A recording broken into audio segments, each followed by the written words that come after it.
महाराष्ट्र के प्रमुख नेता जैसे कि शरद पवार जी, उद्धव ठाकरे जी, राज ठाकरे जी, बाळासाहेब थोरात,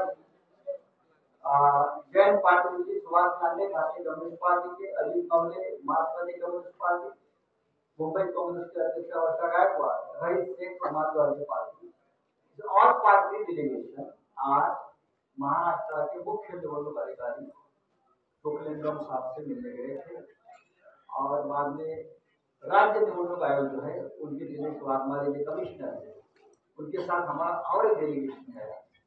लंबी बातचीत लेकिन बातचीत अधूरी है। बातचीत कल वापस शुरू हुई। कल यही डेलीगेशन फिर एक बार दिनेश वाघमारे जी और शुक्लेंद्रम जी एक साथ बैठेंगे और हमारी बात सुनेंगे और जो आज प्रश्न हमने उपस्थित किए उस बारे में कल वो जवाब देंगे। तो कल हम वापस आपसे मिलेंगे और आपको अवगत किया जाएगा कि कल कितना बजे हमको डेलीगेशन के साथ मिला। सर आज जे वरिष्ठ नेते होते सर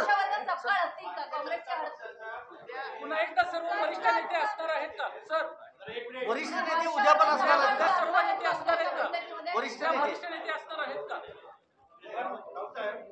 भारतीय जनता पक्षाच्या प्रतिनिधींना शिष्टमंडळात यावं यासाठी तुम्ही प्रयत्न केले, त्यांच्याकडून काय प्रतिक्रिया किंवा? भारतीय जनता पक्षानं सुद्धा या शिष्टमंडळात सहभागी व्हावं, कारण निवडणुका निष्पक्ष पारदर्शक पद्धतीने व्हाव्या ही सगळ्यांची गरज आहे।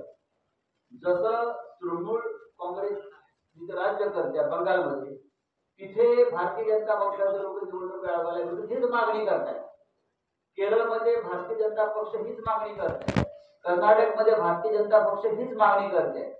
त्याच मागणीसाठी आम्ही सुद्धा निवडणूक आयोगाला भेटत असताना भारतीय जनता पक्षाच्या नेत्यांनी सुद्धा आमच्या बरोबर राहावं ही आमची भूमिका आहे। ही राजकीय डेलिगेशन नाहीये, दिस इज नॉट पॉलिटिकल डेलिगेशन। आम्ही सगळे एकत्र आहोत। देशाचं संविधान आणि लोकशाही यानुसार निवडणुका व्हाव्यात आणि पारदर्शक पद्धतीने व्हाव्यात ही सगळ्यांची गरज आहे। सर उद्याही वरिष्ठ नेते असणार आहेत का? उद्या सुद्धा वरिष्ठ नेते असणार आहेत का? सगळे वरिष्ठ नेते उद्या असतील।